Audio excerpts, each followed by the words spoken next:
अस्सलामुअलैकुम। कराची में एक और खातून की गली सड़ी लाश बरामद, देखने वाले लरज उठे, इलाके में खौफ व इराज फैल गया। क्या आप हालात हाजरा से आगाही हासिल करना चाहते हैं?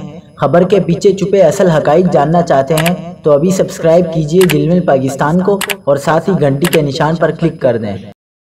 आपको बताते चले कि कराची के इलाके शराफी गोट में मलीर नदी के करीब ड्रम से एक नामालूम औरत की लाश बरामद हुई है। पुलिस के मुताबिक ये लाश तकरीबन 25 दिन पुरानी है और इसकी हालत इंतहाई ख़राब है। पुलिस का कहना है कि लाश को हाथ पांव बांधकर ड्रम में बंद किया गया था। इब्तिदाई मुआयने से अंदाज़ा लगाया गया है कि औरत की उम्र 30 साल के लगभग है। वाक़े के बारे में बताया गया है कि मुल्ज़िमान एक गाड़ी में सवार होकर आए और ड्रम को मेन रोड पर फेंक कर फरार हो गए।